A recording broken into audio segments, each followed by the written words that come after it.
Hi, my name is Tiffany, and I am here today to tell you about catfish farming in Mississippi and the struggles that is taken on. Farm-raised catfish is the largest aquacultural industry in the U.S. Mississippi produced 350 million pounds, or 55% of all U.S. catfish production in 2005.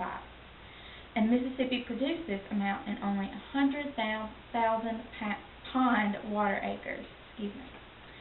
Humphreys County in Mississippi had the majority of these ponds in Mississippi. The catfish farming started in the mid-1960s and has grown rapidly, and now has an economic impact in the hundreds of millions of dollars in Mississippi and each year. After 1970, rapid expansion of catfish production in the Mississippi Delta occurred, and Mississippi has led the catfish industry ever since. Channel catfish, which is suited to a pond environment, quickly became standard species for commercial use in Mississippi catfish farming. The catfish's most important asset is its good taste, which drives the demand for healthy food. The white channel catfish flesh is firm with a mild flavor, allowing it to be prepared and seasoned in a number of ways, such as fried, broiled, grilled, or baked. I prefer fried. Today, most Mississippi catfish operations sell all their catfish directly to processing plants and no longer have retail outlets like they did in the 1960s.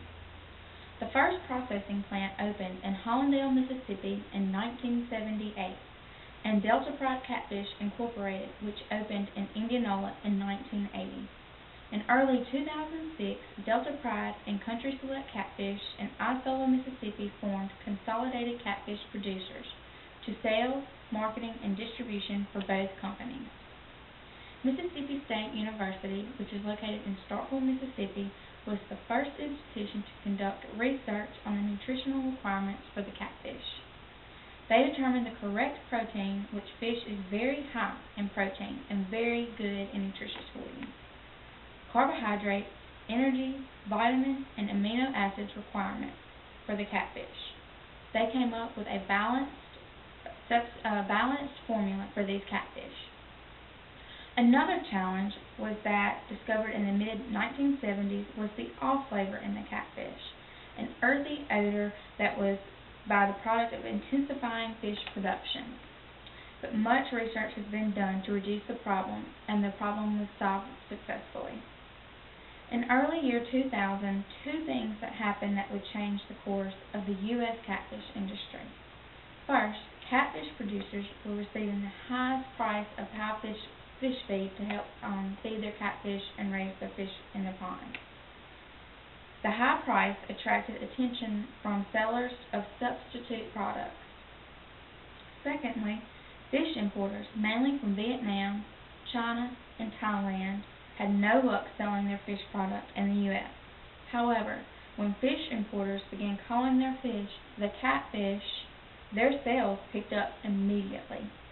In just 18 months, Vietnamese catfish fillets replaced over 23% of the small catfish fillet market previously held by the U.S. catfish processors. The CFA protested this misrepresentation of the imported fish to consumers. The CFA consulted with its members, congressmen, and attorneys to determine what can be done.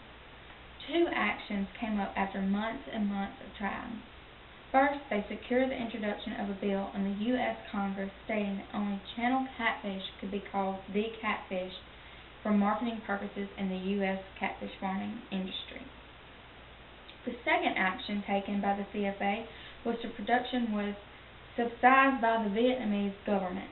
The Catfish Farmers of America would then have an anti-dumping case to present to the U.S. Department of Commerce, International Trade Commission. The Vietnamese imported fish are raised in the Mekong River in Vietnam. In that river it is raw sewage and lots of harmful toxic chemicals that are very dangerous and not healthy to the consumers. And that is what they were raising their so-called catfish in. After almost 2 years of fact-finding and deliberation, the ICC ruled in favor of the catfish farmers of America and placed countervailing duties of handful of Vietnamese fish importers. So there, the importer fish, Vietnamese fish, their prices went up. So it helps lower the economy of the U.S. farm-raised catfish for these people in your restaurants and local grocery stores to buy our farm-raised catfish. This decision was a major victory for U.S. farm-raised catfish producers because it raised the price of imported fish. Finally, when you or your friends and family go to a restaurant to sit down and eat a dinner and you decide to order your catfish, ask the restaurant if you are ordering farm-raised catfish, not imported fish from overseas. Thank you.